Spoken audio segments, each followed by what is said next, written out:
Neville had stopped wondering, somewhere around his 3rd year, why his grandmother always sat in the chair by the window.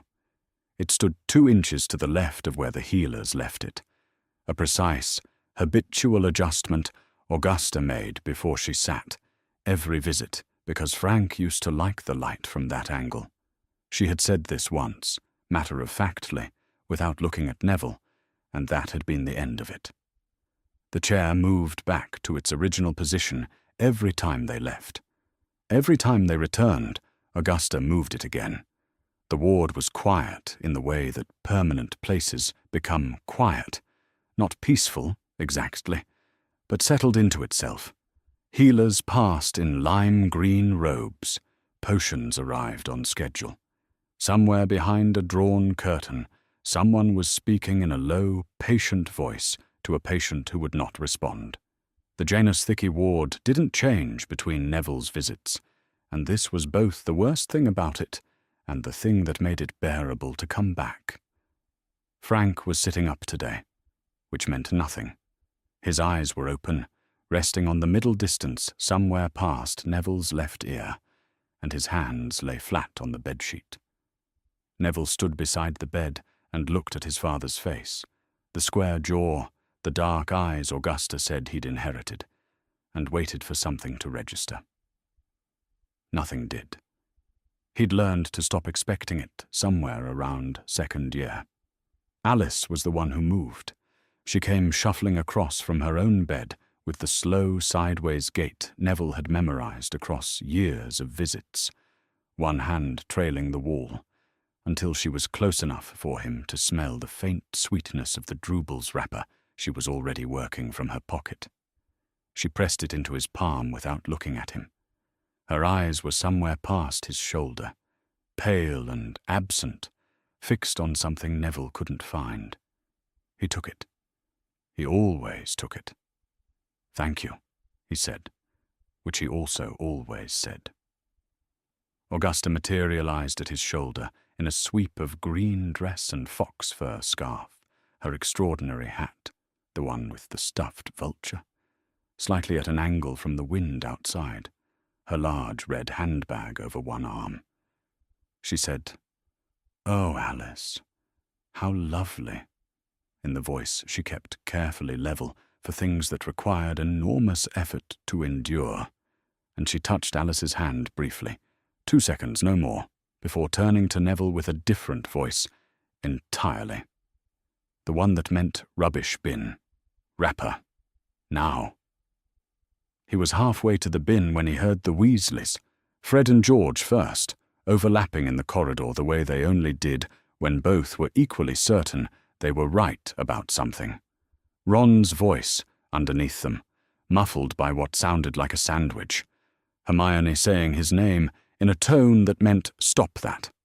And then, quieter than the rest, a half-beat behind the rest, Harry. Neville stopped. Augusta appeared at his side. She looked at the group now visible through the ward's glass panel, the Weasleys in their patched Christmas jumpers, Hermione with her travel scarf still wound around her neck, and Harry at the back, a half-step behind the others with his hands in his pockets. Augusta regarded Harry Potter with the same direct, unhurried attention she brought to everything she considered worth her time. "You know that boy," she said. "Not a question."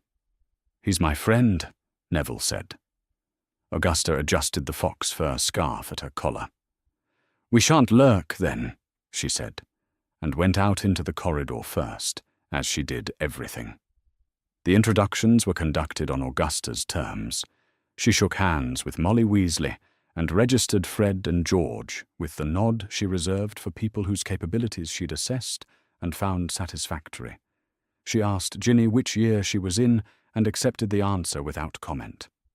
She moved through the group with the ease of someone who had spent decades in rooms where first impressions were the only impression that counted. Then she reached Harry. She offered her hand. Harry took it. Neville was watching, because there had been something about the hands in pockets ever since Harry appeared in the corridor. Something too deliberate. The way Harry sometimes carried himself when he was managing something he hadn't told anyone, and when Augusta's fingers closed around Harry's right hand, Harry's face did something. Almost nothing. A small, controlled flinch, caught before it could complete itself, suppressed before it could be named. Not pain. The anticipation of pain, from a hand that had learned to expect it. Augusta's eyes dropped her. Harry tried to step back. She didn't release him. She turned his hand over, slowly, with the unhurried deliberateness of someone who had already decided what came next, and looked at the back of it. The words were there, raised and pale against his skin, permanently carved. I must not tell lies. She read them. Then she read them again.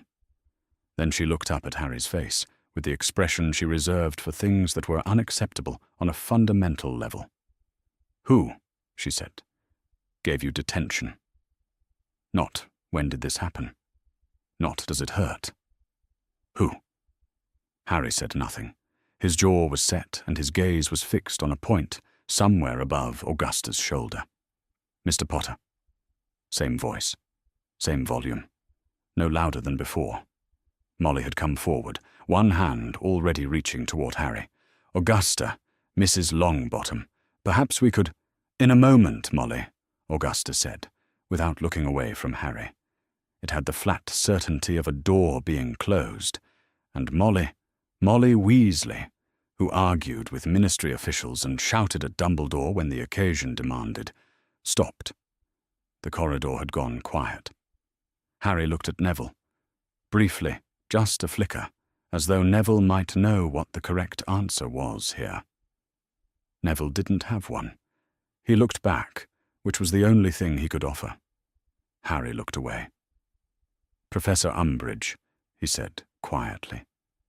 "She gave me detention." Augusta pressed the healer's call point on the wall. She did not release his hand.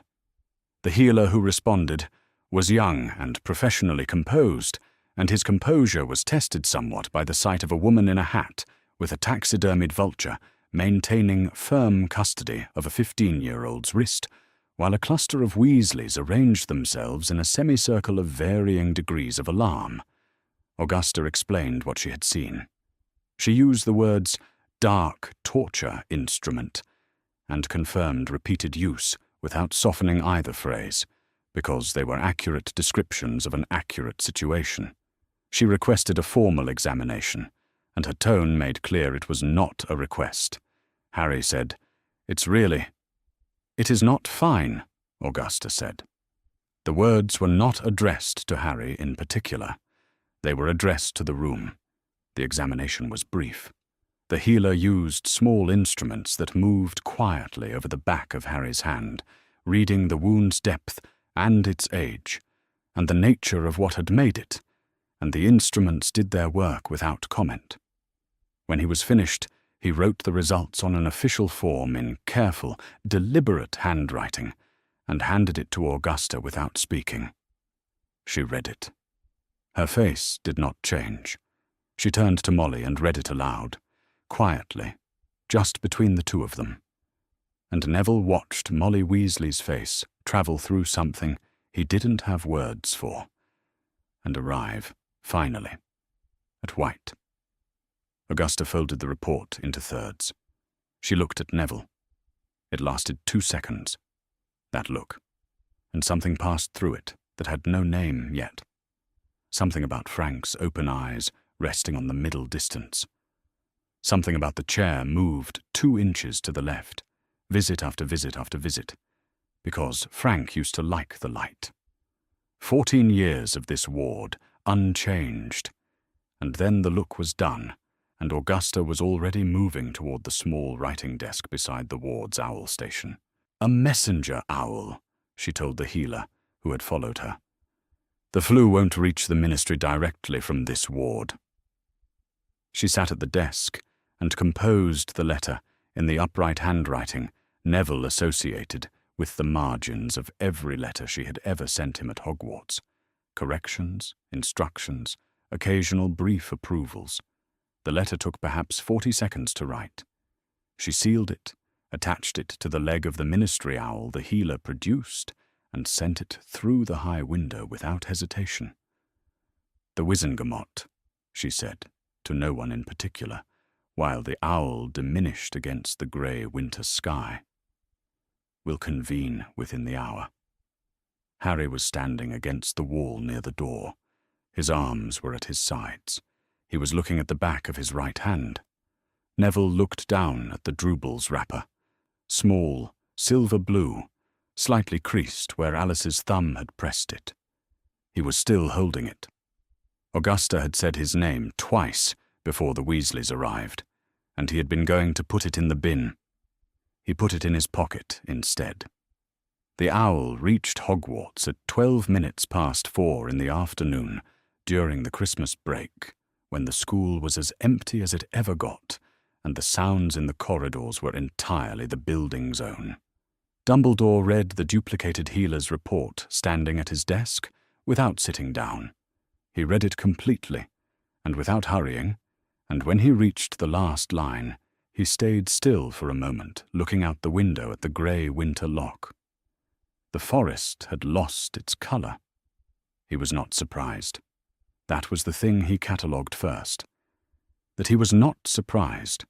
That some part of him had been waiting for something like this since October, when he had noticed the back of Harry's right hand during a lesson, and noted it, and said nothing. He had told himself that Harry wasn't ready for the door it would open. He'd believed that, more or less, at the time. He was not surprised, and he was something else. The something else did not have a clean name. He folded the report into his robes and disapparated. 3 floors above the ministry atrium, Cornelius Fudge read the incoming memo and put it down and then picked it up again. His bowler hat sat on the edge of the desk. He had the pinched expression of a man watching something arrive that he had not scheduled. "Within the hour," he said. Dolores Umbridge stood near the window in her working Saturday cardigan, pale pink, hands folded before her. She had the quality she always had in the middle of emergencies, which was that she appeared to have already accounted for the emergency some time ago. "It's a single healer's report," she said. "No formal complaint from the student. Send word to the administration services that a Christmas week convening cannot be verified within the required time frame." Fudge sent the word. Augusta Longbottom did not slow down. Harry had not been told he was required to come to the ministry. Augusta had said, in the ward corridor, that he was welcome to remain at St. Mungo's if he preferred. She understood it was a great deal to ask on a holiday afternoon. She had also remarked, almost as an aside, that she'd been given to understand he was not generally someone who avoided a difficult room. Harry had looked at her for about 3 seconds, and then fallen into step beside her without speaking, which Augusta took as the answer it was. Ron came because Harry was going. Hermione came because she'd spent the flu journey running mental arithmetic on the Wizengamot Charter of Rights, and decided someone who'd actually read the relevant statutes should be present. Molly came because she was not leaving Harry Potter alone in a ministry corridor with Cornelius Fudge in the building. Neville came without being asked. He was simply there when they gathered in the entrance hall, and Augusta glanced at him once and did not send him home. The descent to the Wizengamot chamber passed through a part of the ministry that did not feel like the rest of the ministry. Polished floors gave way to stone corridors where iron-bracketed torches burned and the ceilings rose into dimness. Harry's footsteps in the corridor had a quality Neville noticed. Not hesitation, exactly, but consciousness of the ground, the way you were careful on terrain that had given under you once before. The chamber was cold and bare, and built to be vast, stone walls on all sides, stone benches rising in tiers, torches casting light that reached the floor but not the ceiling. In the center was the chair, stone, heavy, with chains at the arms, and when Harry sat in it, The chains lay entirely still. He sat very carefully and was trying, Neville could see, not to look like he'd noticed they weren't moving. The chains had moved the last time he'd been in this chair. He did not say so. The Wizengamot assembled over the next 20 minutes. Fudge's aide had made his call to the administration services, and the administration services had confirmed that a quorum was nonetheless viable. Members arrived in plum-coloured robes with the silver W embroidered at the breast, filing into the tiered benches with the composure of people conducting official business on a day they hadn't expected to. Among them were the witches and wizards who had voted in Harry's favour at his August trial, who had already, once, declined to follow the minister's preferences in this same room. Amelia Bones arrived before the session was formally opened. She was a compact woman with a square jaw and a monocle fixed in her left eye, and she moved to her bench with the purposeful efficiency of someone who had not come simply to witness, but to ensure that whatever happened here was accurate. She had obtained her own copy of the healer's report through DMLE channels, verified it independently, and placed it open on the bench before her without looking toward the ministerial gallery. Cornelius Fudge was in the ministerial gallery. He sat in the front row with his aide, in the perfectly adequate seating that carried no official weight whatsoever, performing composure for an audience that had not yet begun to watch him. Dumbledore came in last.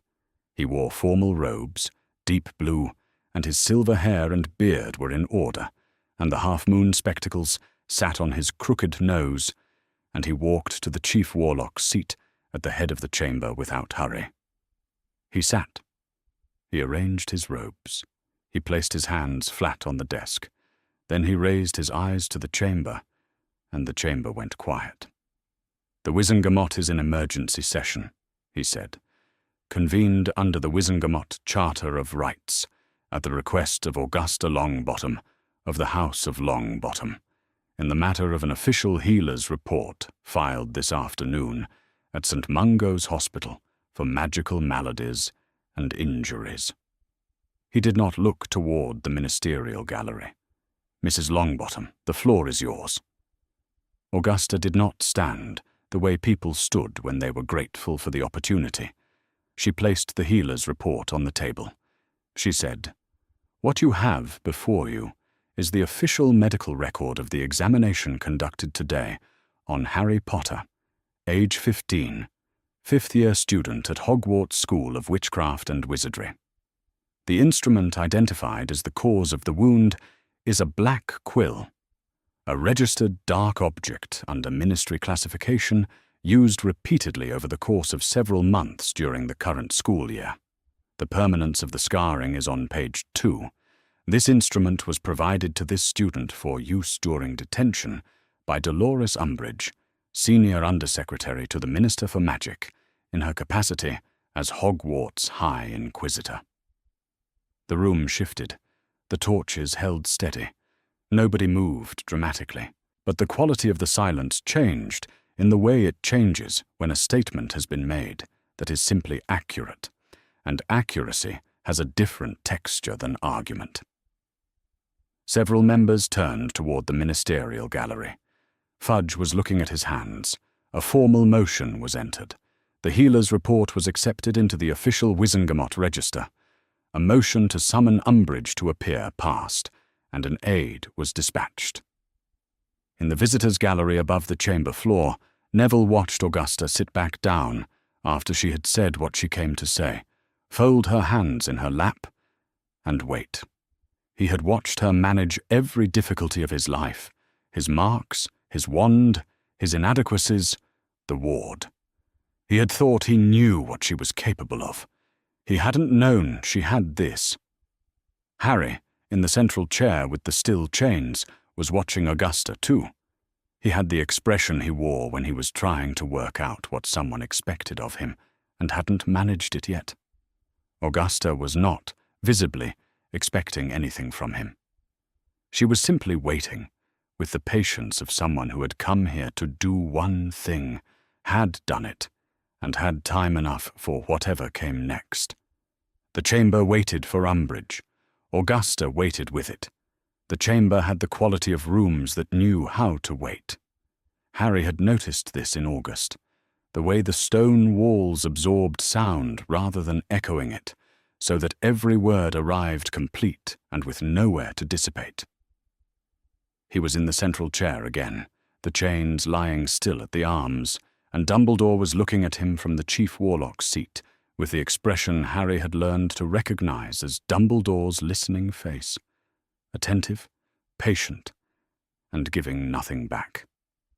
"Harry," said Dumbledore, which was the first time he'd used Harry's given name in this room since August. "In your own words, and in your own time, when did the detentions with Professor Umbridge begin?" Harry thought about saying something about whether Umbridge was technically a professor. He decided against it. "October," he said. "The first week of October." Dumbledore nodded. He did not write anything down. He waited, which was a technique Harry had come to recognize as a technique since becoming aware that it was one. "How many detentions over the course of the autumn term?" "I don't know exactly." Harry looked at his hands in his lap. "A lot." "And what did she require of you during these detentions?" He told them. He explained about the quill, not his, hers, a quill she provided, and about the words he was required to write, and about the way the words carved themselves into the back of his right hand as he wrote them, the quill using his own blood as ink. He told them this without inflection, watching the table rather than the room, and around him the Wizengamot was very quiet. Not the weighted silence of disbelief. Something else. "The wounds healed at first," he said. "Pretty quickly. After a while they didn't." He looked up then, briefly. 50 members of the Wizengamot were sitting in their plum-coloured robes and watching him from the tiered benches, and he met their collective attention for exactly long enough to establish that he was not flinching, and then looked back at the table. Amelia Bones asked if she might put some questions to the witness, and Dumbledore inclined his head. Her manner was different from Dumbledore's. Where Dumbledore's questioning gave space for things to emerge, Amelia Bones's was precise and moved forward. She had the healer's report open before her, and she knew exactly which questions would fill the gaps the document left. "Did you go to Madame Pomfrey?" she asked. "No." "Did you report the injury to any teacher, prefect, or school authority during the period it was occurring?" "No." "Did you tell anyone at all, a friend, a family member, that these detentions were injuring you?" Harry was quiet for a moment. "No." Why not? He'd known this question was coming since Augusta had turned his hand over in the ward corridor, and he'd understood that this was going somewhere he couldn't stop. He still didn't have an answer that felt adequate. "She didn't tell me not to," he said. "Umbridge. She never gave an explicit instruction. But I understood that I wasn't supposed to, that there wasn't supposed to be a conversation about it." Amelia Bones made a note. Her expression didn't change. "Were you aware of other students serving detention with Professor Umbridge using the same instrument?" Harry's jaw tightened slightly. "I couldn't say for certain." "But you had reason to believe other students might have been similarly punished." He said nothing, which was the answer, and the answer settled over the chamber like a second report had been filed. In the visitors' gallery above the chamber floor, Neville was doing arithmetic without meaning to. October. He was calculating from October.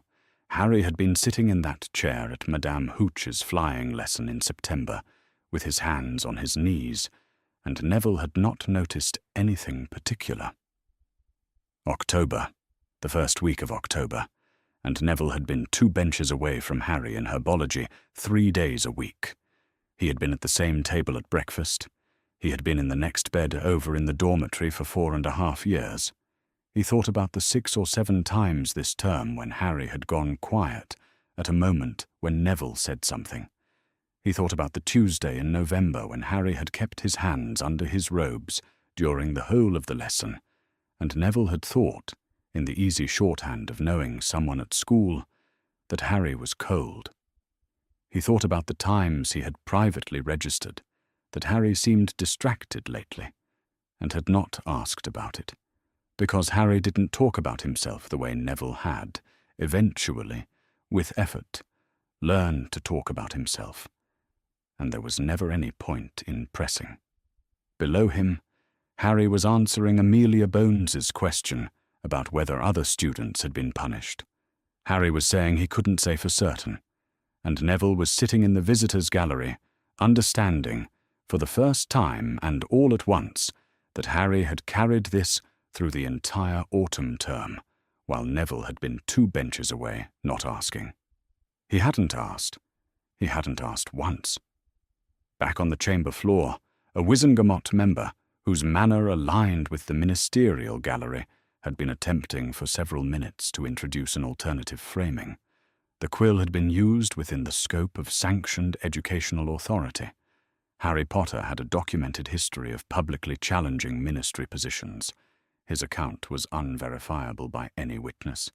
The circumstances of the healer's examination had been irregular, prompted by a family member with a personal grievance rather than by school or ministry protocol. Amelia Bones let him finish.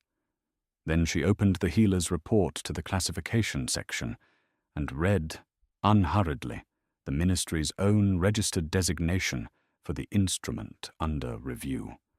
A black quill, a dark object registered by the Department of Magical Law Enforcement under its own classification system, and the statutory provisions under the Wizengamot Charter of Rights that governed the use of dark objects on minors in educational settings. She read these without editorial comment. When she finished, she set the report down and did not say anything else, because the ministry's own documentation had said everything, and she was only the person who had read it aloud. Dumbledore let the silence sit for a moment, and then addressed Harry again. "At any point during the period of these detentions," he said, "were you aware that the instrument Professor Umbridge was using constituted an illegal dark object under ministry classification?"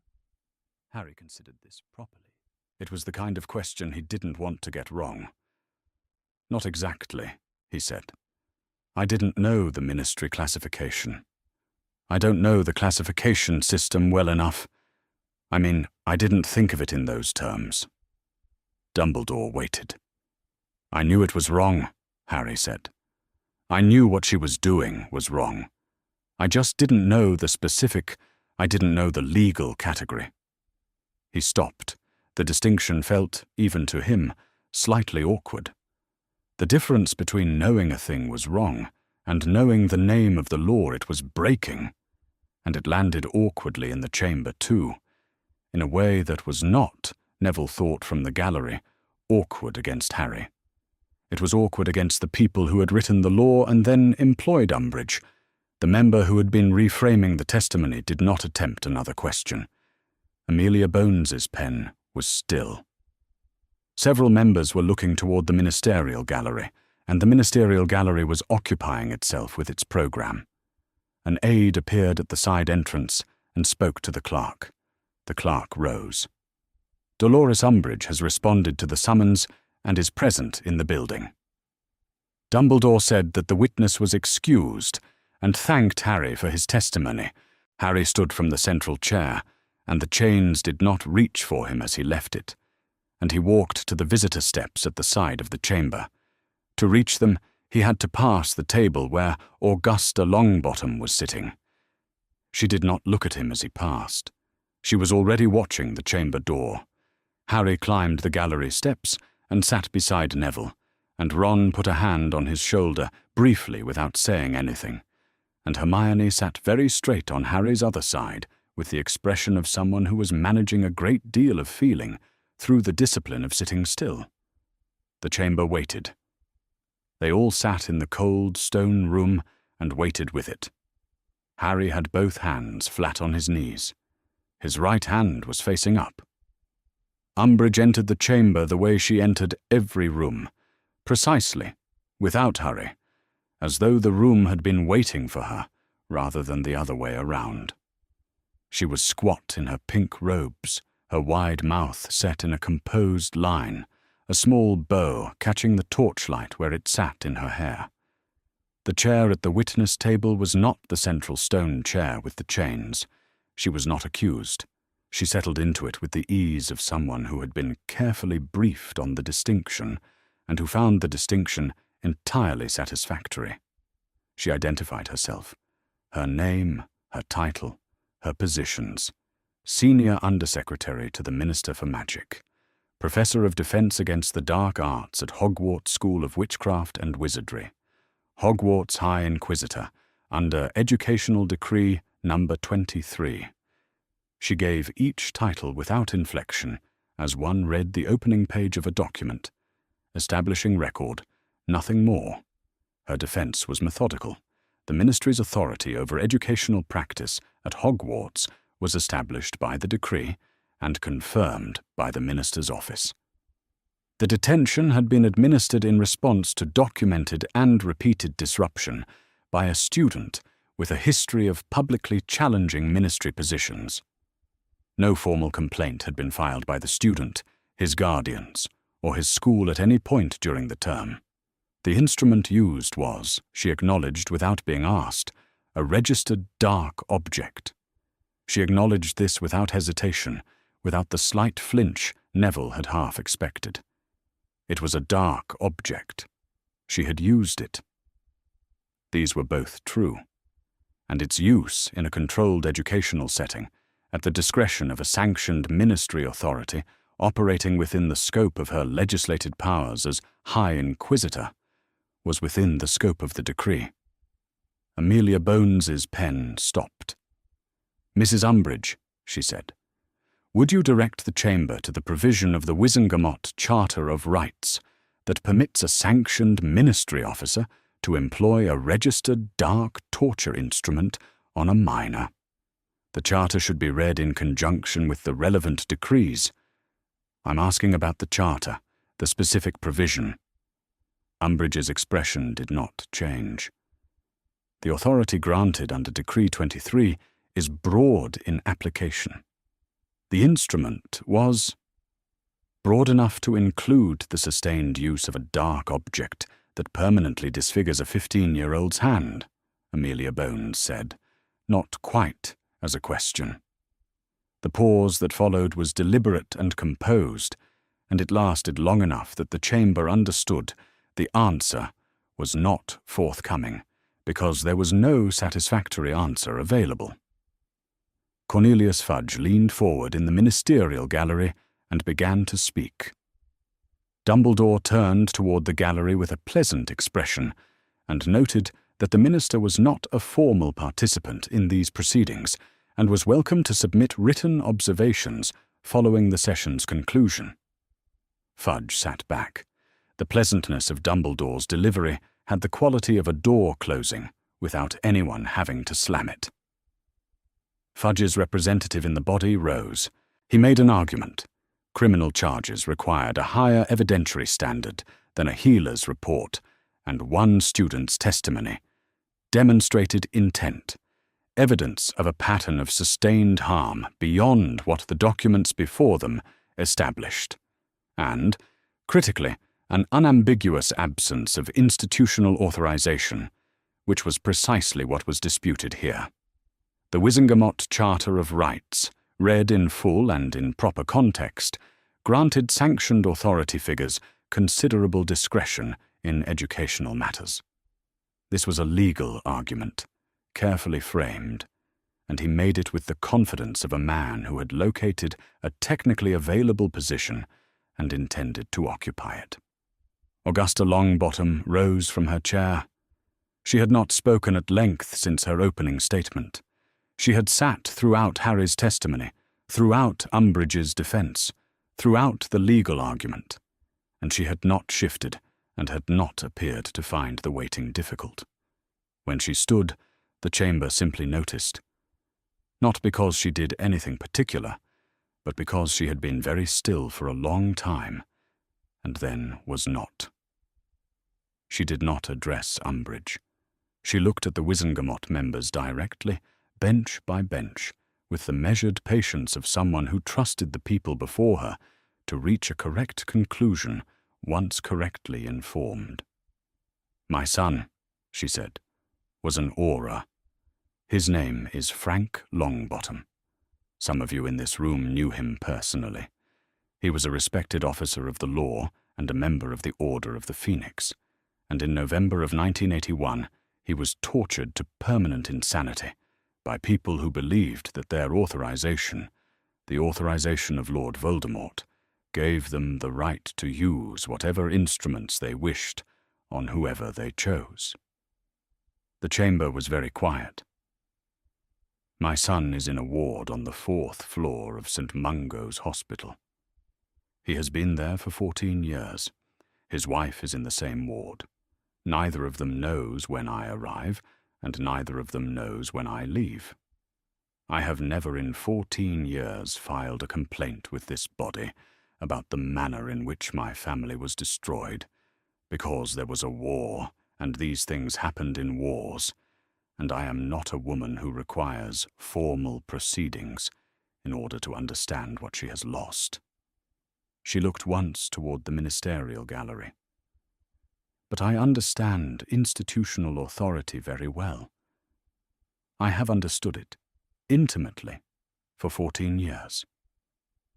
I understand what it means to be told that the people who did what was done to Frank and Alice had the backing of their master, and that this backing was held to confer a kind of permission.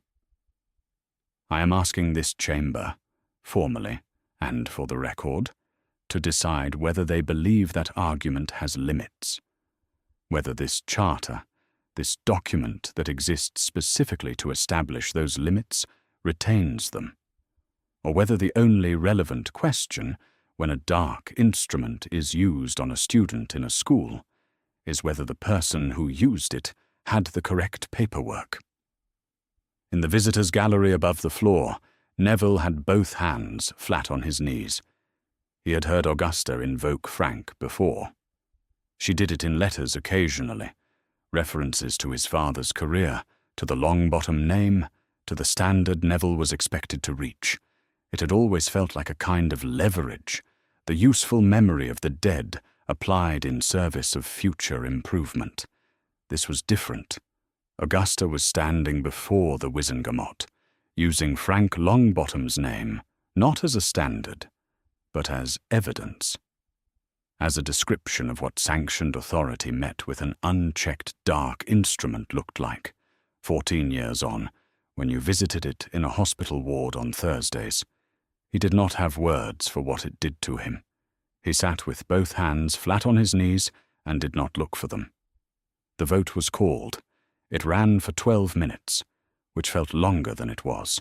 When the clerk read the result, it was this: criminal charges against Dolores Umbridge under the relevant provisions of the Wizengamot Charter of Rights had not passed by the margin required.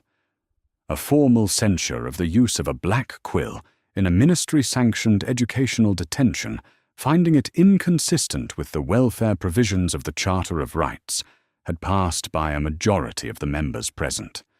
Umbridge received the censure with no visible change in expression. In the ministerial gallery, fudge had gone the colour of very old parchment. Dumbledore closed the session formally. He did not comment.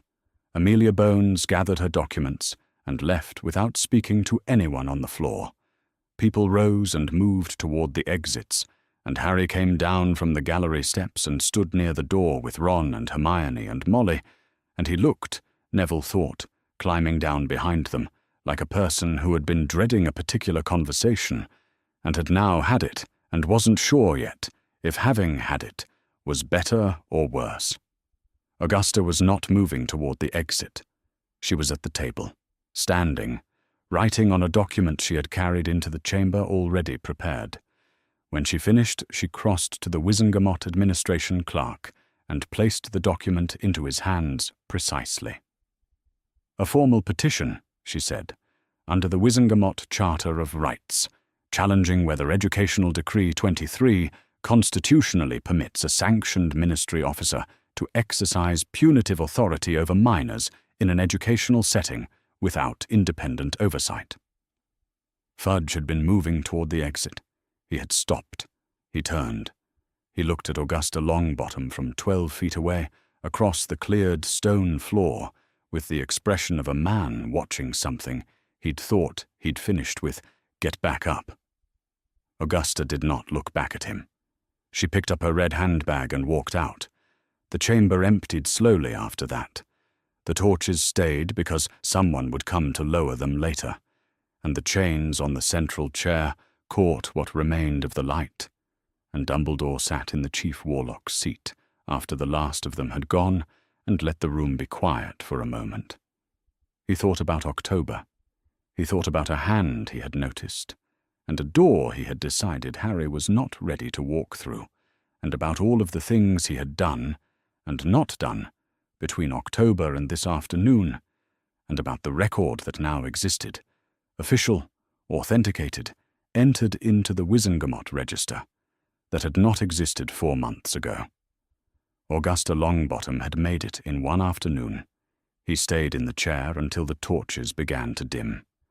Then he rose and straightened his robes and left the way he had come. The Daily Prophet arrived before Harry did. This was how Neville first understood what the holiday had done. Not from Harry's face when he walked through the great hall door on the first morning back, but from the newspapers open on half the tables when the students returned from the holidays, faces turning up from headlines to the entrance, with the particular timing of people checking a name against a name. Harry Potter. Wizengamot censures senior ministry official. Black quill used on student at Hogwarts. It was on the front page, and then on page 3 with more detail, and then in an editorial on page 5, and then in a response to the editorial on page 6. The Daily Prophet had, in Augusta Longbottom's one afternoon, found something it could say about Harry Potter without asking the ministry first. Harry walked in and sat down, and the noise of the great hall continued, and nobody said anything directly to him. But the stares were different. Neville had spent 5 years watching people stare at Harry, with curiosity, with admiration, with mockery, with the blankness of institutional disbelief, and this was none of those. Some students looked at the back of his right hand. A Hufflepuff 6th year looked at his own hand briefly afterward, as though he needed to look at something. Harry did not appear to notice, or chose to appear not to notice, and Neville had by now understood that these were the same thing with Harry, and that attempting to distinguish between them helped nobody. He ate breakfast. He passed the marmalade when Ron asked. He was present, which was something Neville could not always have said in October and November, when presence had been a kind of performance Harry was maintaining for people who weren't looking closely enough. Hermione put her copy of the Prophet face down at the end of breakfast. Harry picked it up, turned it over, looked at the headline, and set it back face down. Ron watched this and said nothing. Neville watched this and said nothing. There was not yet the right shape for the conversation. Umbridge's first defense against the dark arts lesson of the new term was Tuesday 3rd period. She arrived on time. She wore the same pink cardigan, the same bow, the same expression she had worn in every lesson since September. But the room was different, or she was different in it. She had the manner of someone continuing about her business in a space where the dimensions had been changed on her, and was doing so carefully. Not cautiously. Carefully. She was still entirely in control. What had changed was that control was costing her something. She taught from the textbook. She called on students in the order they were seated. When Harry's turn came, she addressed him with the precision of someone addressing a procedural requirement, exactly the right degree of professional neutrality. She did not look at his right hand. Neville noticed this because Harry sat directly in Neville's sightline, and the deliberate absence of Umbridge's gaze from that hand was louder than anything she'd said since September. Harry noticed too. Neville could tell by the stillness that passed across Harry's face, the particular stillness Neville had been learning to read since the Wizengamot chamber. The stillness of someone cataloguing the shape of a new situation. He said nothing, and wrote down what the textbook said, and did not volunteer anything, and this was also a kind of new landscape. The DA met on the Wednesday, 7th floor, opposite the tapestry of Barnabas the Barmy, who had apparently believed trolls could be taught ballet, and whose tapestry recorded the outcome in colourful and unfortunate detail. The door appeared after 3 passes in front of the blank wall, while concentrating on the need. A practice space, cleared and lit, the ceiling high enough for decent jinx work. About 20 members arrived within 10 minutes. That was different too. In the autumn, some had been late or absent, and the attendance had always had the quality of attending something unofficial, something that might be worth their time but might not. That quality had not disappeared. The DA was still operating against Umbridge's educational decrees. But underneath it now was something real, something that had passed through a Wizengamot chamber and been entered into a legal register and emerged on the other side of December as a fact. Harry taught. He started with shield charms and moved to stunning spells, and Neville worked with lavender brown and got the stunning spell right on the 4th attempt, and wrong on the 5th, and right on the 6th. And Harry came around and corrected his wand angle without comment, moving Neville's arm into the position that would hold.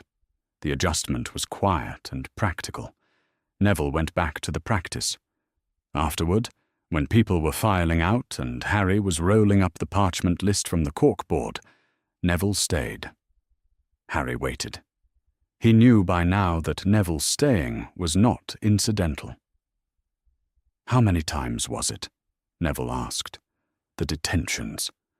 Harry set the parchment roll down. He said a number. Neville did not say anything in response. There was nothing he could think of to say that was proportionate to the number, and he had arrived at the point in his life where he understood that saying disproportionate things served primarily the person saying them. He looked at the corkboard. Harry looked at the same place on the wall. "All right," Neville said, eventually. "Yeah," Harry said. They walked out without saying anything else. Neither of them was ready for more. This was the first conversation they'd had about it since St. Mungo's, and for the time being, it would be the last. Molly Weasley's letter arrived Thursday morning, addressed to Harry in her looping handwriting. It was a single page. It did not discuss the Wizengamot session, or the healer's report, or any of the things that had been printed in the prophet and discussed in what Neville gathered were various ministry offices since December. It contained a recipe. She had written at the top, "For hands that have needed something warm. Probably not needed any more, but I made it up anyway, and thought you should have it, just in case." The recipe involved heated dittany oil and something she called comfort balm, available at any apothecary, applied nightly. It was not a formal potion. It was the kind of thing people made for each other at kitchen tables. Harry read it. Then he read it again. He folded it carefully along the original crease lines and put it in his robes. Snape began the occlumency lessons the 2nd week of January. The first session was Thursday evening at 8 o'clock in Snape's office. Harry arrived 2 minutes early and sat in the chair across from Snape's desk until Snape rose, moved to the center of the room, and stood looking at him.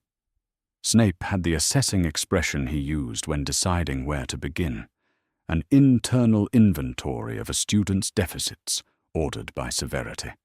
His gaze moved briefly to Harry's right hand, not his wand hand, his right hand, which was resting at his side. The look lasted perhaps 2 seconds. He did not say anything about it, did not note it, did not acknowledge that he'd done it. He turned, drew his own wand, and faced Harry. "Occlumency is the art of closing the mind against external penetration," Snape said. "You will clear your mind. I will attempt to enter it.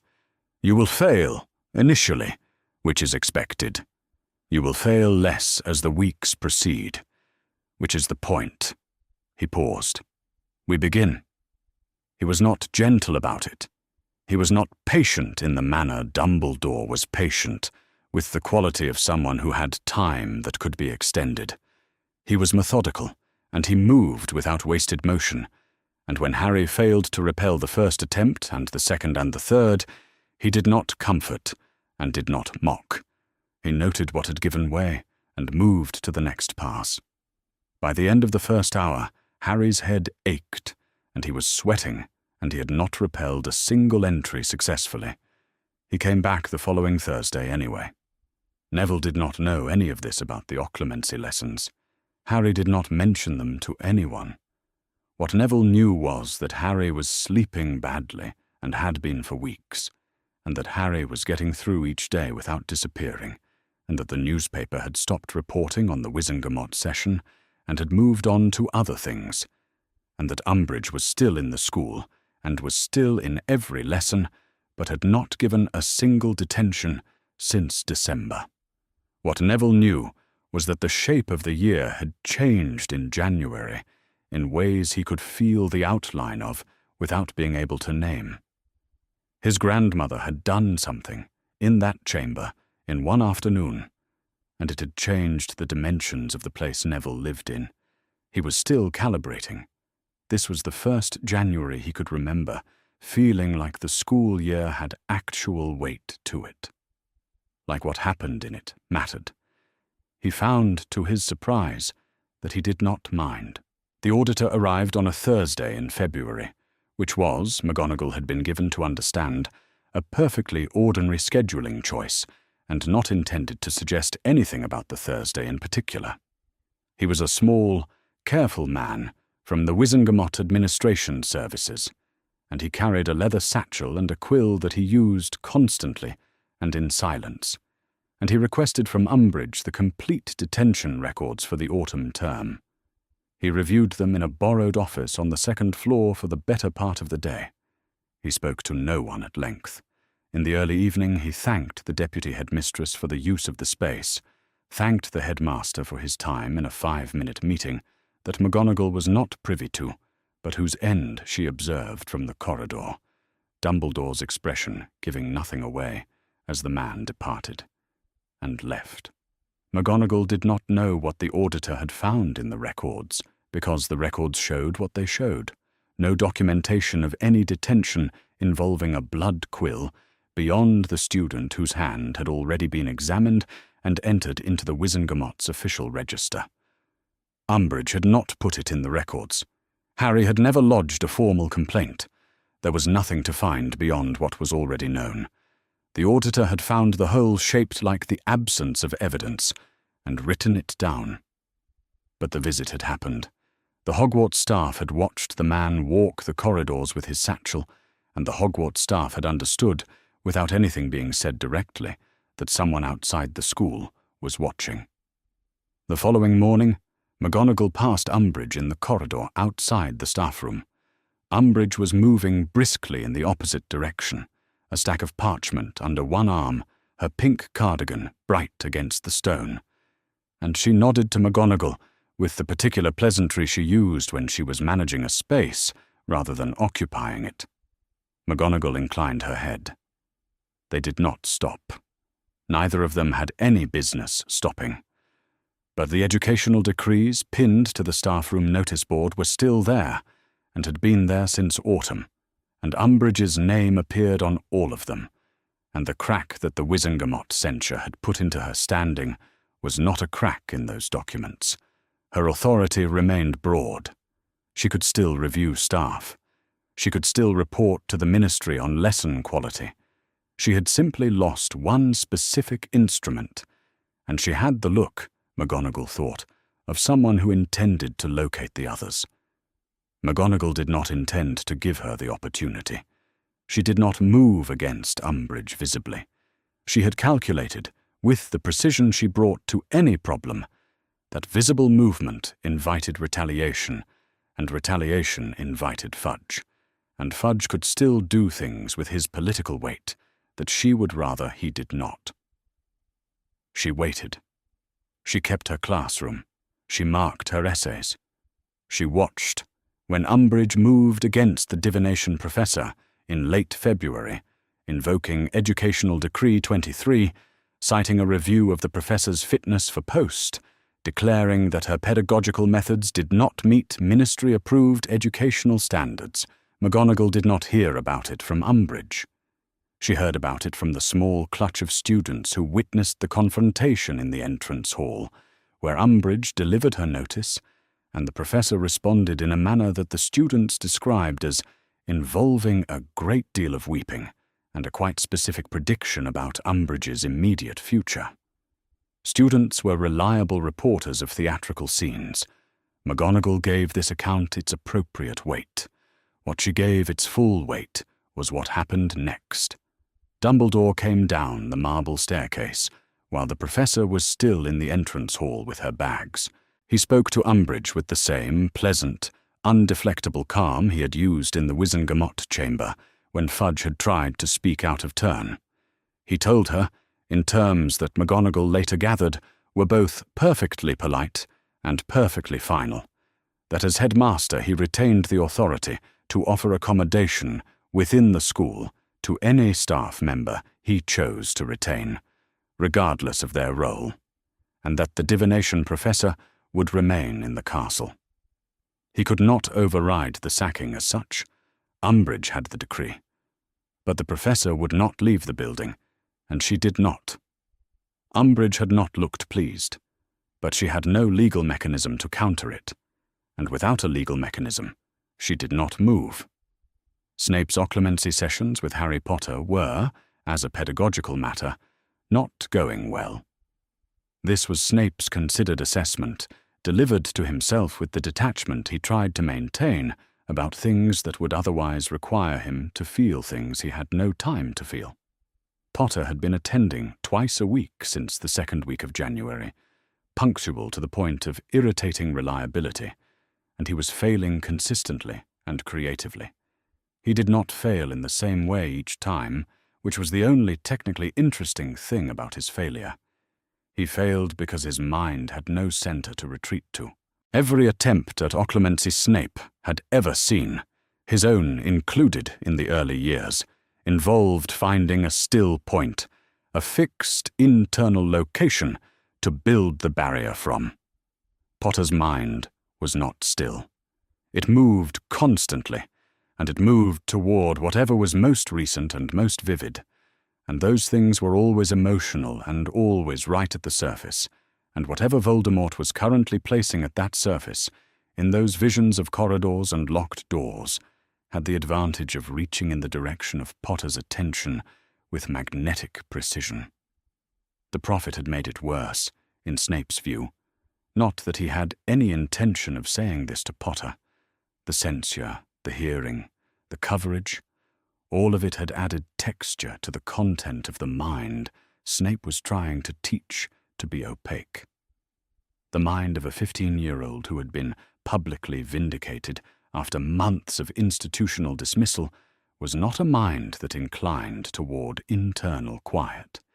It was a mind that had learned, recently, that being heard produced consequences. This was, Snape had concluded, the pedagogical problem he had been left to solve with 6 hours a week, and a fundamental incompatibility between the skill and the student. He taught. He did not note this analysis aloud, which was his general practice with analyses that would be unhelpful to their subjects. Ron Weasley turned 16 on the 1st of March. Hermione had organized something in the Gryffindor common room, not a party, exactly, or not what Neville would have called a party. More like the room being occupied at an unusual hour with a cake Hermione had arranged via Dobby, which nobody asked Hermione about directly, and presents in a slightly untidy pile on the arm of the sofa, where Ron sat with the expression of someone who had been surprised, but was not about to admit how much he had wanted this. Fred and George had sent something in a box that thumped.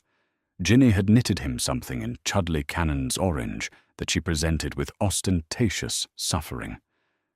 Harry was there for all of it, not arriving and departing, there, on the other side of the sofa, for the duration, watching Fred's present attempt to escape its box and laughing at Ron's face when it succeeded.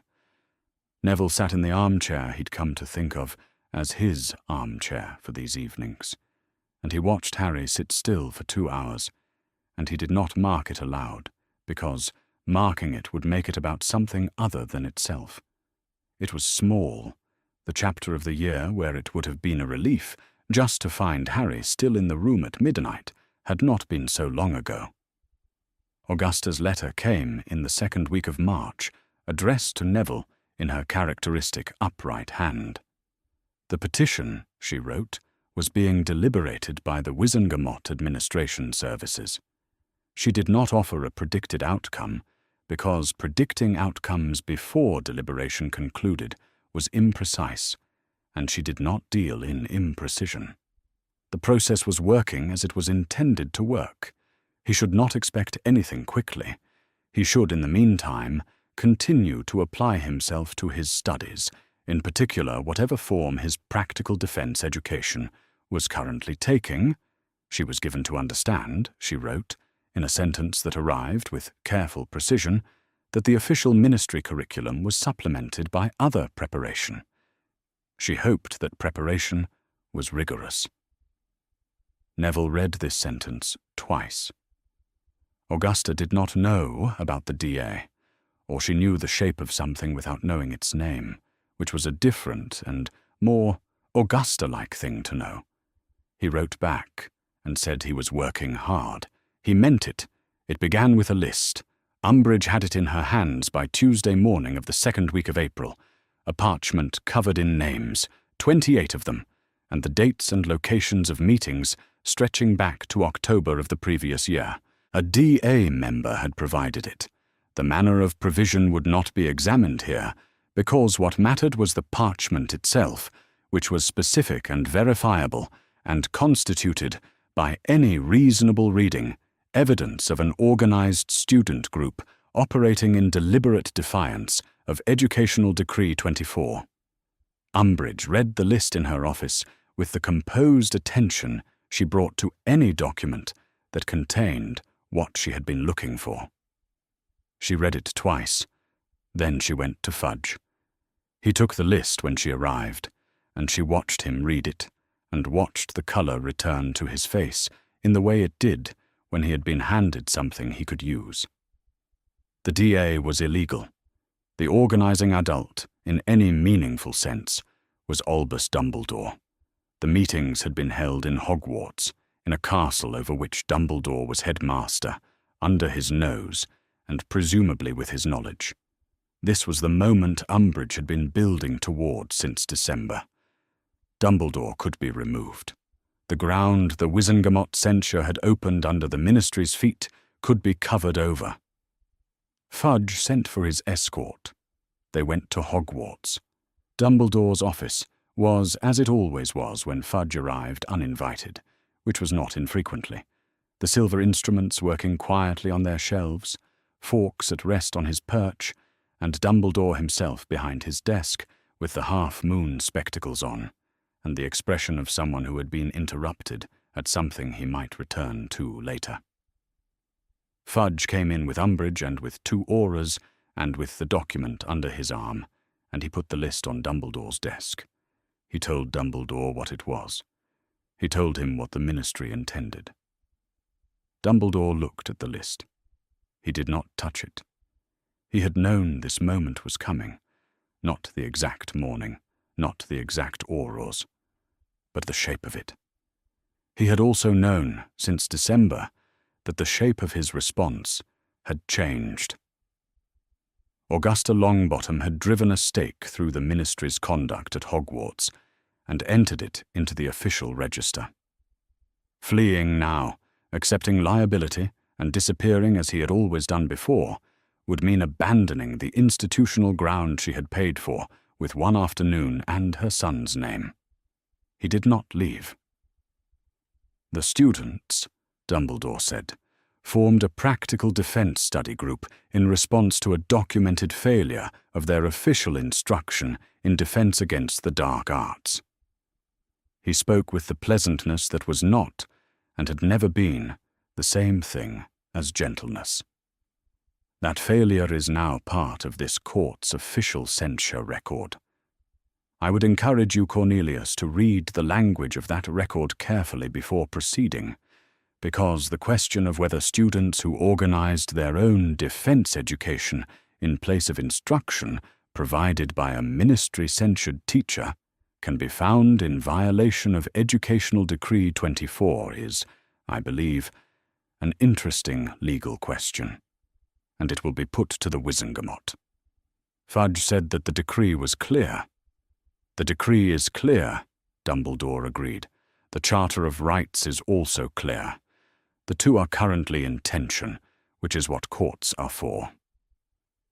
Umbridge said that Dumbledore's position as Chief Warlock gave him a conflict of interest in any Wizengamot proceeding.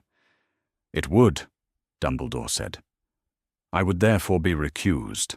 The Wizengamot would hear the case without me. They have done so recently, as you may recall. They produced a censure. The office was quiet. Fawkes shifted on his perch. Then the door opened. A ministry howl had come. Not through the window, but through the door, because the door had been left slightly ajar when the Aurors entered, and the owl was officious and had found the gap. It landed on Dumbledore's desk, deposited its scroll, and left with the air of a creature that had fulfilled its function. Dumbledore took the scroll. He broke the Wizengamot Administration Service's seal without hurry and read it in silence. He set it down. The petition filed by Augusta Longbottom under the Wizengamot Charter of Rights, he said, has reached its ruling. He looked at Fudge, not at Umbridge. Educational Decree. 23 does not grant the Hogwarts High Inquisitor authority that supersedes the welfare provisions of the Charter of Rights. Dolores Umbridge's authority as High Inquisitor is constitutionally restricted with immediate effect. He folded the scroll along its crease.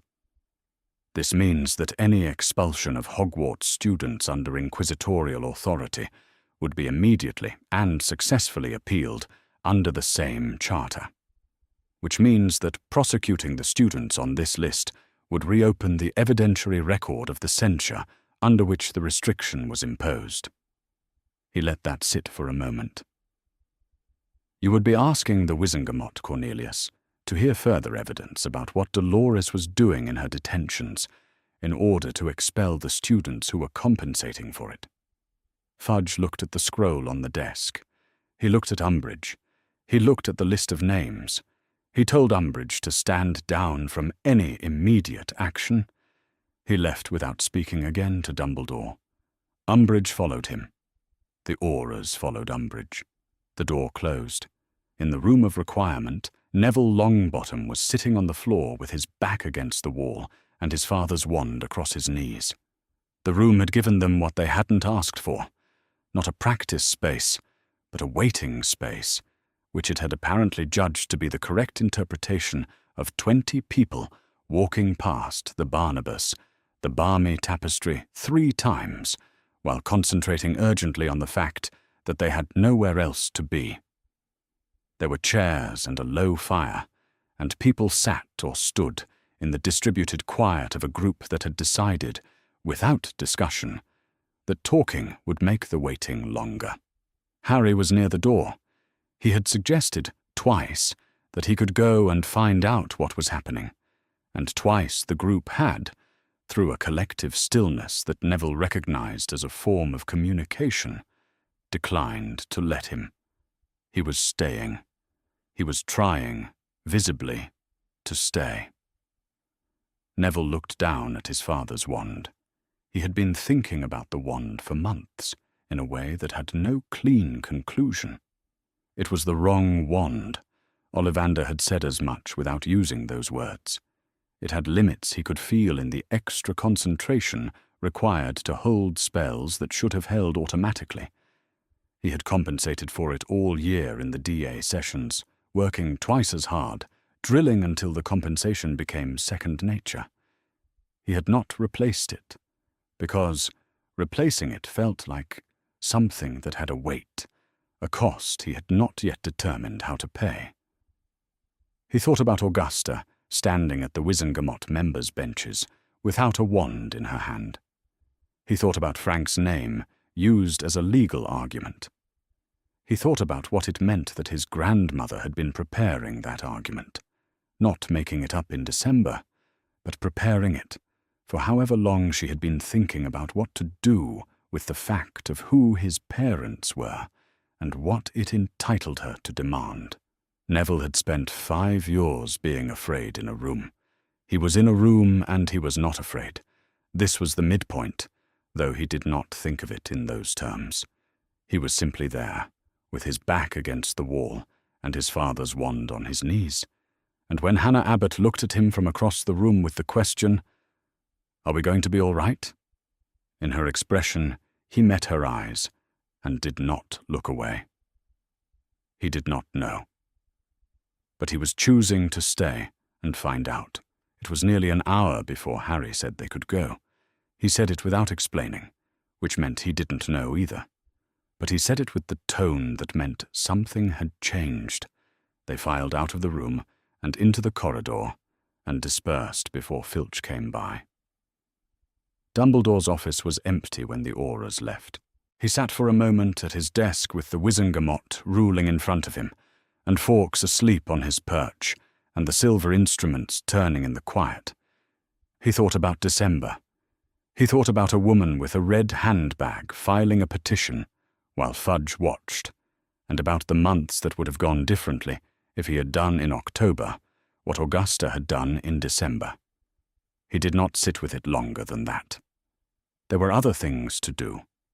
He took his wand and cast a Patronus, silver, luminous, filling the room briefly with its light as it took the shape it always took and moved, steady and unhurried, through the office window into the darkening air outside. He did not watch it go. He was already pulling parchment toward him to write the letter it would announce. The occlumency sessions in April had a different quality from the ones in January. In January, Harry had failed consistently in the way a student fails at something genuinely beyond his current ability, with resistance and effort, and a clear gap between where he was and where he needed to be. In April, he failed differently. There was still resistance and effort, but the gap had a specific shape now.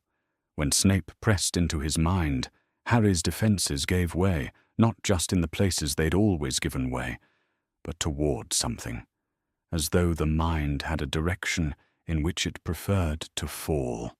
The direction was always the same. A corridor, long, dark, lit by floating blue flames in brackets on the walls, rows of shelves receding in both directions, each one crowded with glass spheres that glowed faintly from within. The shelves had numbers, and the numbers had labels Harry couldn't read at speed, and at the end of the corridor there was a door, and through the door something was happening to someone Harry did not want to think about. He woke from it 3, 4, 5 times a week. He fell into it in classes, in the half-second before sleep, in the moments between lessons when he sat in corridors and let his mind rest. He told Snape. He told no one else. Neville had been watching Harry sleep since February. This was not as strange as it sounded. They were in the same dormitory. Neville was a light sleeper, and Harry, who had never been easy to wake before, now moved in his sleep with the restlessness of someone who was running from something even horizontal. Neville would lie in his own bed in the dark and listen to Harry's breathing change in the way it changed when the sleep turned bad, a thinning, a quickening, And he would not say anything, because Harry had not asked him to, and Harry's walls were still there, even when the walls were all that was left of the privacy. The thing was that Neville could see it in the days, too, now. Harry had always been capable of presenting fine, of being present and engaged, and even funny when he needed to be. And he was still doing that.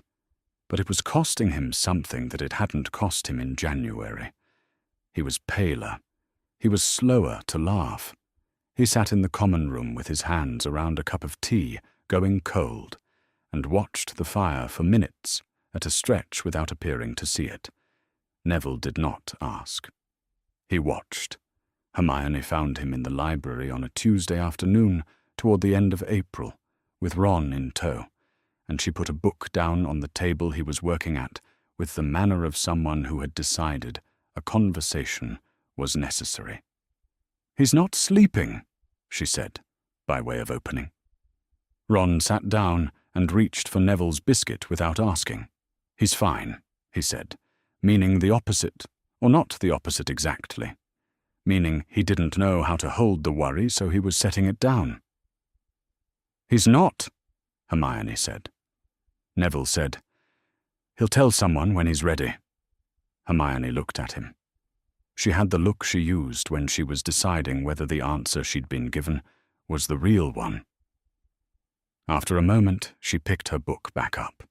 She did not push. This was, Neville had noticed, a thing Hermione had learned this year, the difference between knowing something was wrong and knowing what to do about it, and that the gap between those two things was sometimes a person's own, and entering it uninvited was not always the same as helping. In a divination lesson near the end of April, Harry fell through the gap. It was an ordinary lesson. The divination professor's voice in its habitual register, the smell of incense, and something burned, the cramped warmth of the North Tower classroom. Harry was sitting at a small table with Ron, not quite looking at the parchment in front of him. The professor's voice was somewhere behind him. The vision came the way it had been coming for weeks, sideways, through a seam in his attention. The corridor was there, the blue-lit shelves, the numbered labels, and at the end, the door. And through the door, this time, not an impression, but a presence. Sirius, his godfather, in a room he recognized from the maps of the Department of Mysteries that Hermione had shown him once, a room with a dais and an archway with a veil that moved without wind. Sirius was there, and he was not all right. He was on the floor, and someone was there with him, and Harry understood, at a level below, thought that he was too late. He came back to the North Tower with Ron's hand on his arm, and the professor looking at him from across the room. He went to Snape that evening. He did not ask to see Snape. He went to his office and knocked, and waited in the corridor until the door opened, and Snape looked at him for a moment without speaking, and then stepped back to let him in. Harry told him about the vision. He described it with the flatness he had been practicing since December, the way he'd learned to describe things that had happened to him in ways that were accurate, and did not require him to also explain how they felt. He described the corridor, the shelves, the door. He described Sirius on the floor. "If someone were being held in the Department of Mysteries," Harry said, "would there be any way to check whether they're actually there?" Snape looked at him for a long time. "I will make inquiries," he said. He did not say what kind. Harry nodded and left, because there was nothing else available. The door closed behind him. Snape stood in his office for a moment after Harry left. Outside, the castle was settling into the sounds it made at night. He had been teaching Potter to close his mind for 4 months, and the mind had refused to close, and the refusal was not about failure of method. The method was sound, but about the fact that the mind being targeted was a specific and unusually accessible mind, and that the thing targeting it had been doing so with consistent pressure and increasing precision. He was not strictly obligated to care about this. His dislike of Potter had not diminished in 4 months of twice-weekly sessions. If anything, having access to the interior of Potter's thoughts for those sessions had confirmed several previously theoretical assessments of the boy's considerable emotional disorganization. But his obligation had changed. The obligation had changed in December, when the ministry's conduct became a matter of public legal record, and it had changed in April, when the institutional ground shifted under Umbridge and made clear that the stakes of this particular 15-year-old's survival were no longer only personal. He wrote the communication to the Order that evening, in the careful shorthand he used for anything that must not be legible if intercepted. He sealed it. He did not trust the owl routes from Hogwarts entirely, so he used a different method, which the communication noted. The recipient would understand the channel. He burned the original. He did not feel anything about this that he chose to examine. He went back to marking. Neville found Harry in the corridor outside the owlery 2 evenings later. Harry was standing at the narrow window at the corridor's end, looking out at the sky beyond the castle grounds. He had the posture he'd had since February. Weight slightly forward, hands in his pockets, not quite present in the physical space he occupied. The owlery was behind him. He had presumably sent something, or intended to, or come up here to be away from the common room. "Is it getting worse?" Neville asked. Harry looked at him. He said, "Yeah." "Then tell someone." "I told Snape," Neville said. "Tell someone who doesn't hate you." Harry was quiet for a moment. Then, at the corner of his mouth, something happened that was not quite a smile, but was close to it. A flicker, involuntary, the kind that escapes before the person producing it decides to allow it. It lasted half a second. It was the most honest thing he'd done in weeks. "I'll think about it," Harry said. "Okay," Neville said. He stood there for a moment in the corridor, with the owlery sounds behind them, and the evening light coming through the narrow window. He did not push. He stayed, which was the other available option, and sometimes the better one. Harry went back to looking at the sky. Neville looked at it too. The vision arrived at 3 in the morning, with the force of something that had been building pressure for weeks and had finally found the seam. Sirius. The Hall of Prophecy. The long, dark corridor, the numbered shelves receding in both directions, the glowing spheres arranged in rows that reached further than the light. Sirius was on the floor, and he was not moving the way someone moves when they are resting, and there was someone else there, someone standing. And Harry understood in the half-second, before he woke, that whatever was happening now, and he had to go. He did not stop to think carefully about this. He was out of bed in the dark, and he was dressed, and he was moving before the residue of the vision had finished burning. Umbridge's office, the fireplace. He had known since February that the connection she kept active in the grate was the only flue access in Hogwarts that ran directly to a ministry contact point. He had told himself he would only use it if something was actually happening. Something was actually happening. She was there when he arrived. This was the thing he hadn't planned for. She was behind her desk in her pink dressing gown, not sleeping, with her toad-wide eyes tracking him from the moment he pushed the door, and the room smelled of the same sickeningly floral perfume it always smelled of, and she was between him and the fire. "Mr. Potter," she said, with the particular pleasantness that was her coldest register. "At this hour." "I was sleepwalking," he said. She looked at him. She looked at the fireplace. She looked at him again. "What were you hoping to find in my office in the middle of the night?" "I told you. I have veritaserum," she said, "which, under the current oversight conditions, I am not authorized to administer without ministry approval." A pause. "Which I will obtain, if you make that necessary." Harry said nothing.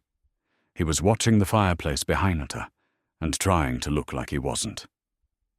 "There are people who believe," Umbridge continued, settling back in her chair with the manner of someone conducting an interview they have been waiting to conduct for some time, "that you've been using the students of this school as some kind of private militia. Trained them yourself. In this very castle, contrary to my educational decrees. I have the list of names, Mr. Potter, and I have the dates." "Then you know what the Wizengamot ruled about those decrees?" Harry said. He heard distantly that this was not a careful thing to say, but the vision was still behind his eyes, and he was not being careful. Something shifted in Umbridge's expression. It was not anger. It was something cooler and more intentional.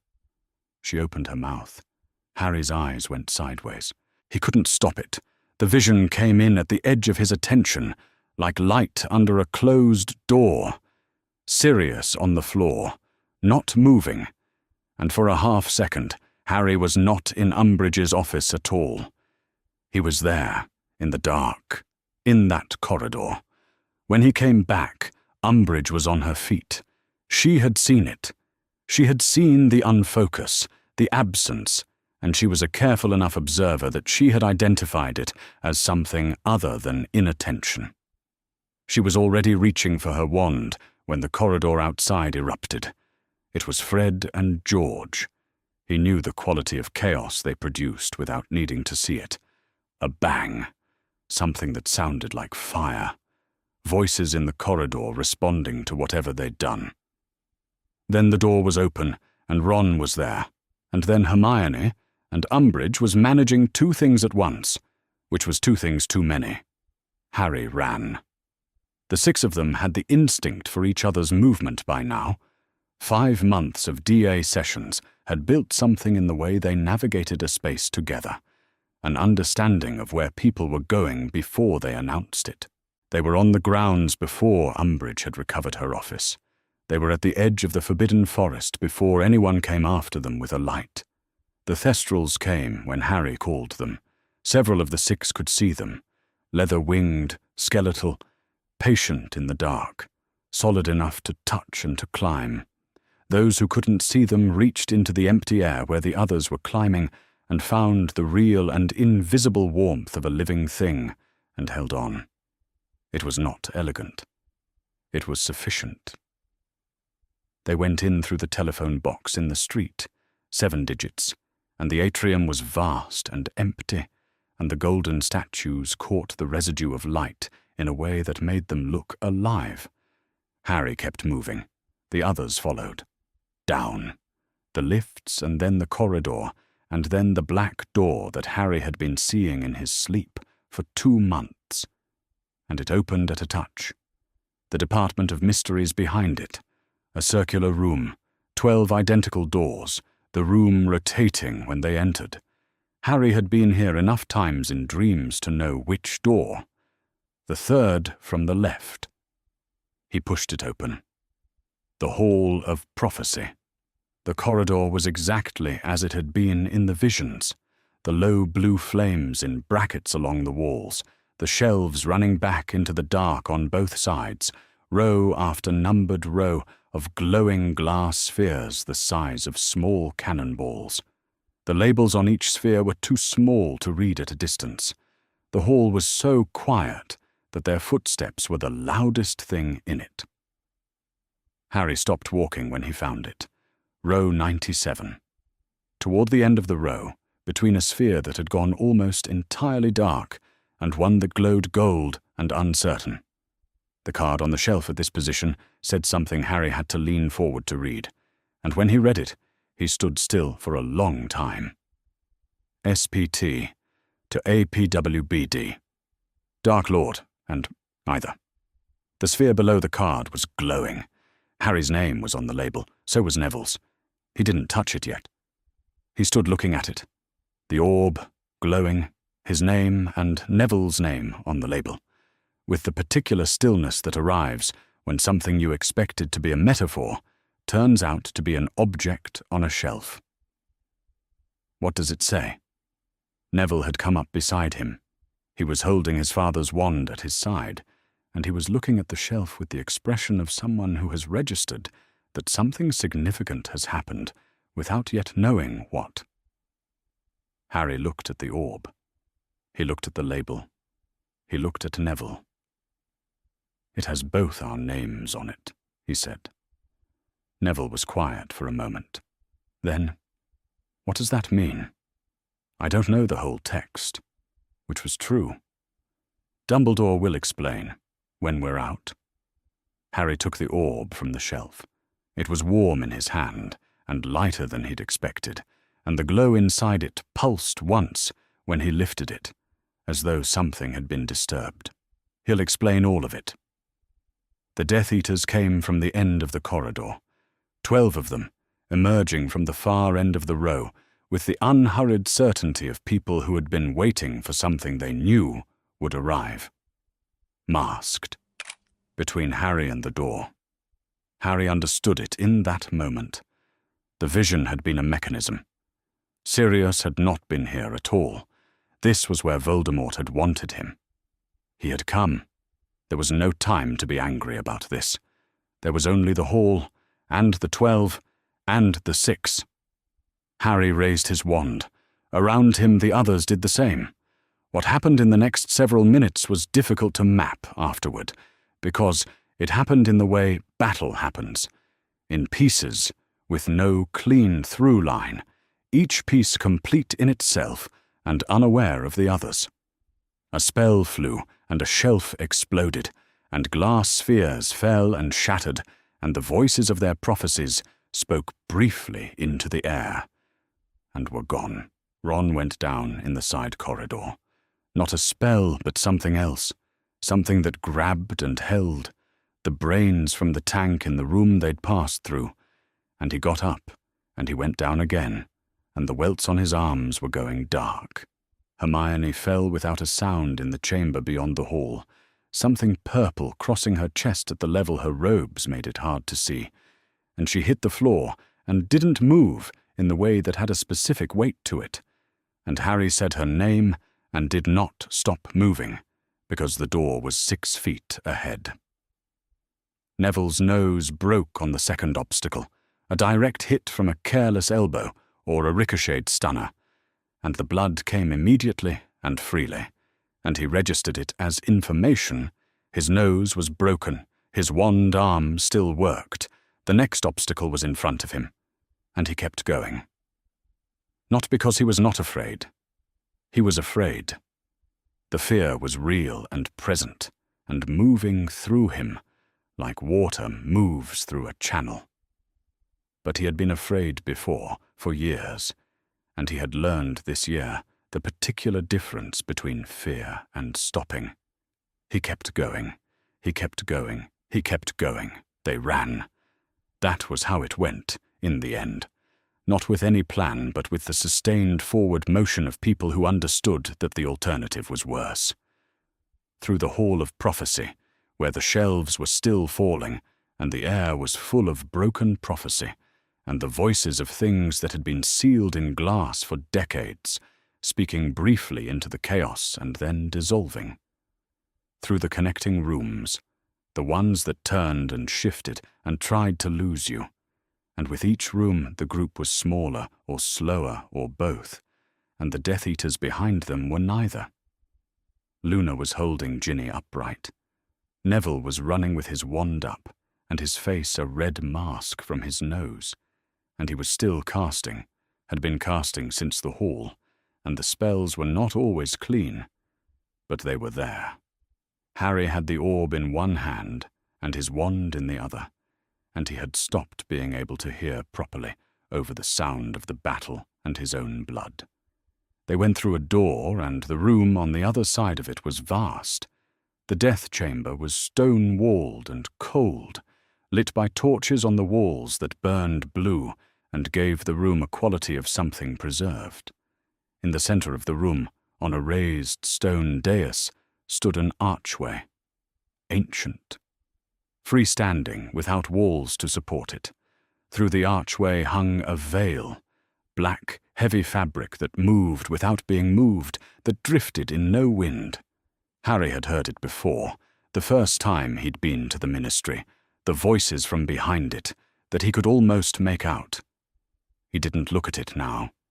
He looked at the Death Eaters coming through the door behind them. The order arrived through the opposite door. No warning. One moment there were 3 doors, and only 2 of them were useful, and then the third opened, and the order came through. Senior members, fighters, people who had been waiting for exactly the word that Snape had primed them to receive. Harry didn't know who all of them were. He didn't need to. What he needed was the sudden and immediate pressure on the Death Eaters from a direction they hadn't planned for, and that was what he got. The Death Chamber became a different kind of battle. The 6 moved toward the walls. The Order and the Death Eaters met in the center, between the 2 doors and the dais, and the dueling that followed was of a different order than anything that had happened in the Hall of Prophecy. Faster, older, from people who had fought each other before, and knew the particular rhythms of each other's hexes. Harry was watching from near the wall when he saw Sirius. Sirius had come with the Order, which Harry understood only later.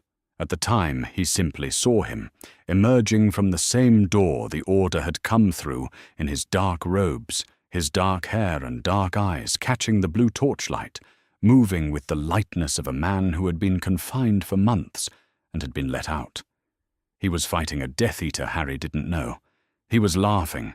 He had always fought as though the fighting was the closest to joy he could get, and Harry felt something bloom and break in his chest simultaneously at the sight of it. Bellatrix Lestrange came through the edge of the duel like a comet finds a gap in the atmosphere. She was all dark hair and sharp teeth, and the particular frenzy of a person who has found what she's been looking for and knows it. She had been fighting on the other side of the chamber, but she was here now, and she had seen Sirius. There was a quality of recognition to it. Sirius's cousin, Sirius's killer, separated by whatever blood meant to people who had broken every other bond. "Sirius," Harry said. Or didn't say. He thought he said it, but the chamber was loud and he had nothing with which to reach him. Sirius turned to face her. He was still smiling. She cast. One spell, precise, aimed, without the theatrical flourish she used for everything else. It hit Sirius in the chest and he went backward, and the archway was behind him, and the veil moved to receive him the way a curtain moves when someone passes through, softly, with complete indifference to what it is doing, and he was gone. Harry was running before he'd decided to run. The dais. The stairs up the dais. The archway directly in front of him, the veil still settling, still moving. He could hear the voices behind it. Or he thought he could. He couldn't be certain of anything he was hearing. And he was reaching for the edge of the stone arch when something hit him from the side. Not a spell. Weight. Arms. Neville.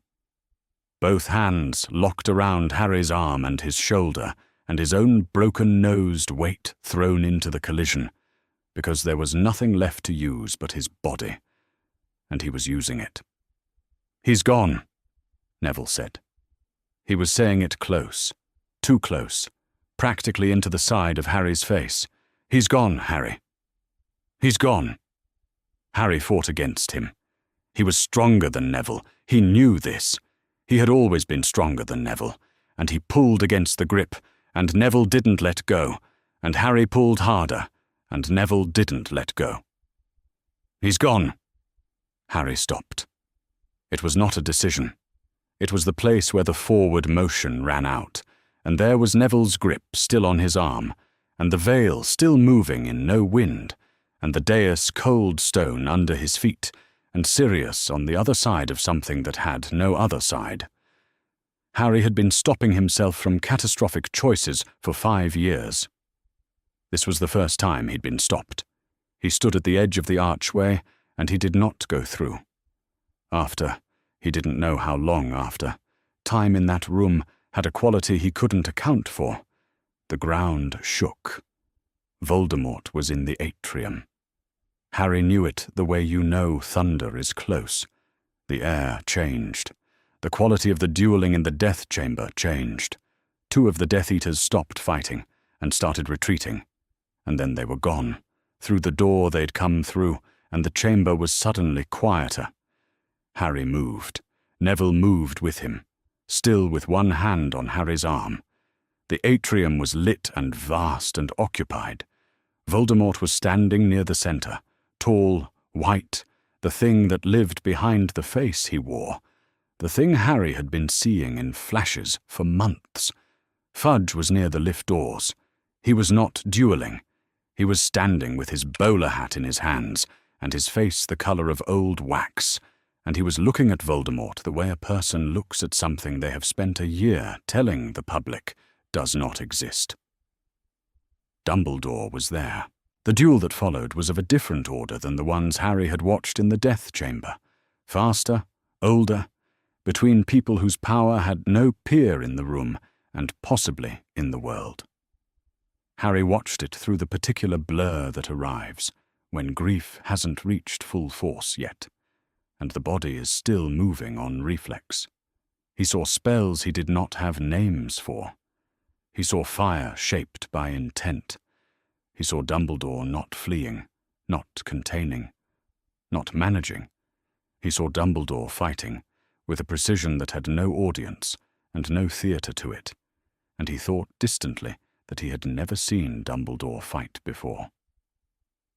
The orb was still in Harry's hand. He had been holding it since the Hall of Prophecy.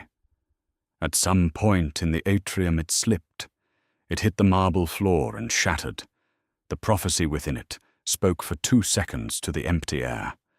Harry heard his own name, heard Neville's, heard a phrase he couldn't hold because grief had made the surface of his mind slippery. And then the glass was scattered, and the voices were gone, and what had been locked in that sphere for 15 years was gone with them. Dumbledore knew it. Voldemort had heard enough. Snape knew from before. That would have to be enough. Voldemort left. The atrium settled into the aftermath of itself. The people who had been wounded were being transported. Harry registered the movement without being able to track the individuals. Order members he didn't know moved with professional efficiency through a space that had just had a war in it. Fudge had not moved from the lift doors. He was still holding his bowler hat. He was still the color of old wax. At some point, the atrium was nearly empty. Harry was standing near the center, where the orb had broken. Neville was next to him. Neville's nose was still bleeding, or bleeding again. He'd wiped it on his sleeve so many times the sleeve was dark. He had his father's wand in his hand. He was standing the way you stand when you've done something that cost everything you had, and you're still upright, and you haven't decided yet how to feel about that.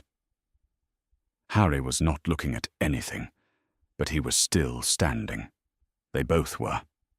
This was what remained, the 2 of them, in the center of the atrium, standing. The Daily Prophet arrived at Hogwarts with the morning, as it always did, and on this particular morning, the front page was a single headline that took up the top third of the page in letters that had not been used since the end of the last war. It said, "He who must not be named had returned." It said 50 ministry employees, including the Minister for Magic, had witnessed his appearance in the atrium of the Ministry of Magic the previous evening. It gave their names. It did not say that it had spent a year printing allegations against Harry Potter and Albus Dumbledore, characterizing their claims as delusion and fabrication. It did not say this, because newspapers do not say it. They simply stop. From the stopping, it was perfectly clear what had occurred. Harry read the headline in the hospital wing at Hogwarts, where he had been since early in the morning, and where most of the 6 had ended up in one way or another. Madame Pomfrey had been in and out with a steady professional focus that communicated clearly that she intended to address injuries before she addressed anything else, and Harry had let her because there was nothing useful he could do about anything that morning. He read the headline.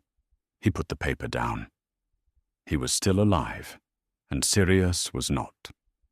In the Minister for Magic's office, Cornelius Fudge sat with the handful of people who had remained with him through the long slide of the past year. They were there because they were loyal, or because their careers were sufficiently entangled with his that his ruin was also their ruin, and they were not offering much in the way of comfort, because there was no comfort to offer that was not also a lie. Fudge had seen Voldemort. He had stood in the atrium with his bowler hat in his hands, and he had seen Voldemort. And there were 49 other people who had also seen Voldemort, and the prophet had their names, and there was nothing left to manage. He dictated a resignation to his aide. He reviewed it. He signed it. The language included the standard phrases about service to the wizarding community and confidence in his eventual successor. He did not read the language about confidence. He did not feel confident about anything except that staying would produce a worse outcome than leaving, which was the calculation he had been making for a year and which had now reached its conclusion. He left the office at 11 o'clock. His hat was under his arm. Nobody in the corridor said anything to him. Amelia Bones issued the warrant in the afternoon. It came from the DMLE, under her authority as head of department, an administrative warrant rather than a criminal one, which mattered because an administrative warrant required only the Charter of Rights standard that Augusta Longbottom's petition had already established. The warrant mandated a full review of every educational decree issued under Umbridge's tenure as Hogwarts High Inquisitor, to be completed within 30 days. It was precise, it was legal, and there was nothing in it that anyone could challenge on procedural grounds, because every procedural ground had been laid in December and confirmed in April. Dumbledore received confirmation of his positions by Wizengamot messenger. The Chief Warlock position had remained intact. The political capital required to remove it had been spent in April, when Fudge was forced to stand Umbridge down, and no subsequent attempt had been made.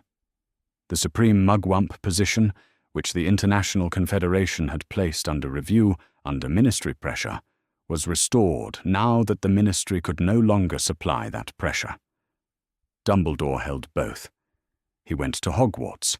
Umbridge received the warrant in her office at Hogwarts at 4 in the afternoon. She was escorted by 2 DMLE officers who had come directly from Amelia Bones's department with the paperwork signed and sealed. The warrant required her immediate attendance at the Ministry for the purposes of the decree's review. The DMLE officers were polite. The warrant was unambiguous. There was no legal mechanism by which she could decline. She was in the corridor with her trunk when Harry came down from the hospital wing. Whether she had known he would come that way or it was chance, it didn't matter. She was there, in her pink cardigan, the bow still in her hair, her wide mouth set in the expression she used when she was managing a situation that had not gone as she had planned.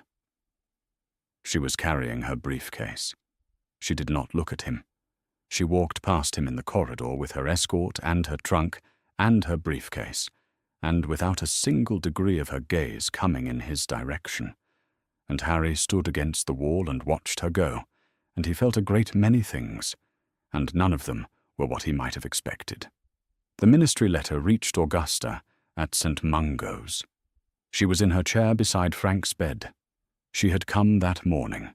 She had always come on Thursdays, and it was a Thursday, and the owl had found her here, which was not unusual. Owls were good at finding people in hospitals when the hospitals expected them. She took the letter. She read it. The Wizengamot Administration Services confirmed that the petition filed by Augusta Longbottom under the Wizengamot Charter of Rights had been entered into the permanent Wizengamot record. The ruling restricting the Hogwarts High Inquisitor's authority had been confirmed as legally binding. The review of the educational decrees was proceeding under DMLE warrant. The ministry thanked her for her engagement with the formal petition process. Augusta folded the letter along its crease. Frank was looking at the window. He had been looking at the window since she arrived, or past the window. His eyes rested where the light was, the way they always rested where the light was, and whether he saw the light or simply turned toward it, the way plants do, without cognition, without choosing, she had never been able to determine.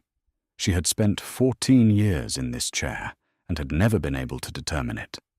She had stopped trying around the 4th year, because trying was a form of hoping that required more than she had. Alice was asleep. She had been asleep when Augusta arrived. Gilderoy Lockhart was somewhere behind the curtain at the other end of the ward, conducting what sounded like a cheerful monologue for an audience of himself. The ward was exactly as it had always been. Augusta had won. She understood this as a factual matter. The petition had succeeded.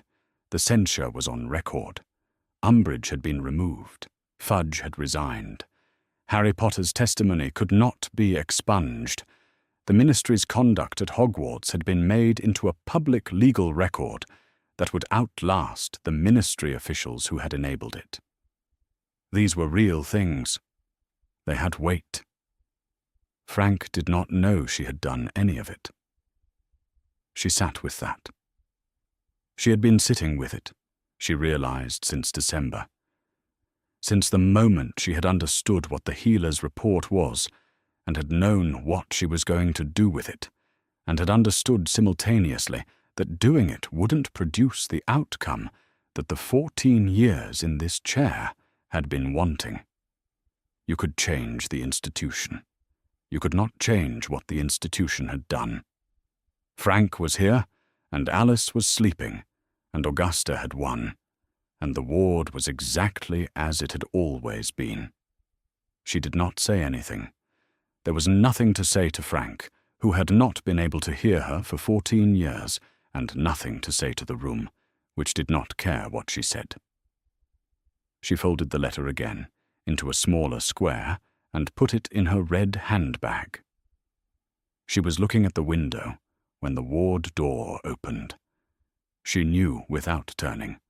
There were footsteps she had known since the boy was 7 years old, heavier than they used to be, which was something she was still adjusting to, and the slight hesitation at the threshold that Neville had always had before entering this ward, as though he needed a moment to put on whatever face he decided to bring in. He had come from Hogwarts without being asked, with whatever arrangement the school made for students who needed to leave at the end of term. He had come here first instead of home, which was something she registered. He sat beside her. Not across from her, in the visitor's chair. Beside her, in the chair someone from the ward staff had left next to her own. He sat without speaking. He looked at Frank, the way Neville had always looked at Frank, with the particular attention of someone who is still, after 15 years, trying to find something there. He did not say that she had done a good thing. He did not say that Frank would have been proud, or that the outcome mattered, or any of the things that were true and inadequate. He sat. Augusta knew what he meant by coming. She had always been good at reading Neville, when she chose to read rather than manage. She looked at the window and at the light where Frank was looking, and she let Neville sit. And after a while the ward was quieter than it had been, and that was enough. The dormitory was almost empty by the time Harry finished packing his trunk. He could hear the others below. The sounds of the castle in its end-of-year mode, trunks being levitated, owls complaining in their cages, the distant organized chaos of several hundred students, all attempting to leave through the same exits. He had been packing slowly. He was aware that he was packing slowly and was not doing anything about it, because slow packing was something he could control, and most of the things in his life at the moment were not. He sat on the edge of the stripped bed and looked at the dormitory. 5 beds, 5 sets of hangings, the morning light coming through the high windows, the way it had come through for 5 years. If he came back next year, and he was coming back, Dumbledore had said it would be safer at school than anywhere else. The hangings would be the same, and the windows would be the same, and Sirius would still be on the other side of something that had no other side. He looked at the back of his right hand. The scar was there. It was always going to be there. The healer at St. Mungo's had said permanent, and had meant it, and 6 months of existing with it had confirmed it, and the Wizengamot had it in their official register, and the prophet had mentioned it in print, and it was still there. He had not made much of a practice of looking at it since December. He looked at it now, in the quiet of the empty dormitory, and he thought about Augusta Longbottom, turning his hand over without asking him. He picked up his glove from the top of the packed trunk. He put it on. He sat with it on for perhaps 20 seconds. He took it off. He put the glove in the trunk, closed the trunk, and sat on the trunk, and was still sitting on it when Neville came back through the door. "Train's not going anywhere without us," Neville said. He didn't ask about the trunk, or the glove, or the amount of time Harry had been sitting here, not leaving. He crossed to his own side of the dormitory to get the bag he'd left behind, and then he picked up one handle of Harry's trunk. Harry picked up the other. They went down together. The 6 of them occupied their compartment on the Hogwarts Express in the way they occupied spaces now, with a shared understanding of what the other people in the room had been through.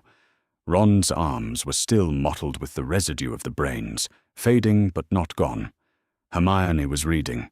Ginny and Luna were talking quietly near the window. Harry watched the countryside and didn't say much. Neville ate half a packet of something from the trolley and offered Harry the other half, and Harry took it. At some point, Neville said they'd be making a stop before King's Cross. Harry asked where. Neville said, "Augusta said it was all right if you came." Harry didn't say anything for a moment. "St. Mungo's?" he said. Not a question. "Yeah," Neville said. Harry looked at the window. The countryside was flat and green, and he thought about December, the corridor in the ward, Augusta taking his hand before he could stop her, the central chair in the Wizengamot with the chains lying still. "Okay," he said. The Purge and Dow's-littered shopfront was unchanged from December, the same peeling letters across the same grimy facade, the same impression of a building that had given up on itself somewhere around the middle of the last century. You stepped through the glass, which gave like water and was not glass at all, and the reception area was there on the other side, with its lime-green robed welcome witches and the smell of potions and cleaned stone floors. Harry had not been here since the healer had produced the report. He had been in this lobby, in this queue, in this specific quality of institutional light, and had not been back. He went through the glass after Neville. The Janus Thicky ward was on the 4th floor, and it was exactly as it had been in December, and in the visits before December that Harry had not been present for, and in every visit before those. That was the nature of the ward. It didn't change. The lime-green curtains between the beds, the healers in their robes, the quality of the quiet, settled, permanent, the particular silence of a place where waiting had become its own activity. Gilderoy Lockhart was at his bed near the windows, filling in what appeared to be a questionnaire with cheerful absorption, and he waved at them with the friendliness of a person who had no specific memory of either of them, and was therefore happy to see them. Augusta was in her chair beside Frank's bed. Long green dress, the fox fur scarf at her collar, the extraordinary hat with the stuffed vulture slightly forward from the walk up the stairs. Her red handbag was on the floor at her feet. She looked at Harry when he came in with the same direct, unhurried attention she had used in December, which was the same attention she used on everything, and she inclined her head once in the way of someone acknowledging the arrival of a person she had expected and was not going to make a production of. Harry sat in the visitor's chair on the other side of Frank's bed. Alice came from her own bed in the slow, sideways shuffle he remembered Neville describing, one hand trailing the wall. Her eyes were pale and absent, resting somewhere past the visible room, and from her pocket she produced a Drooble's best-blowing gum wrapper, small, silver blue, slightly creased, and pressed it into Neville's palm without looking at him. Neville took it. He stood there for a moment, holding it. Harry watched. Augusta watched. Then Neville put the wrapper in the pocket of his robes. Not the bin, which was 2 feet away and where it had been going for 15 years. His pocket. Augusta did not say anything. She looked at Frank. Harry looked at Frank too. The face was the same as Neville's, or Neville's face was the same as his. The square jaw, the dark eyes resting on the middle distance without seeing it. Frank Longbottom. An aura. An Order of the Phoenix member. A man who had been in his 20s when someone decided to use an unforgivable on him, repeatedly, until what had been in him was gone. He had been here ever since, and the thing that had been done to him was still the thing that had been done to him. Harry thought about a corridor in the Department of Mysteries. He thought about Neville's hands on his arm and Neville's voice, "He's gone," and the specific quality of stopping when you had thought you were going to go. He thought about what it meant to stay anyway. Outside, the afternoon was grey and mild. The Pergendow's-lented facade was behind them, and Harry and Neville stood on the pavement and looked at nothing in particular. The street was ordinary.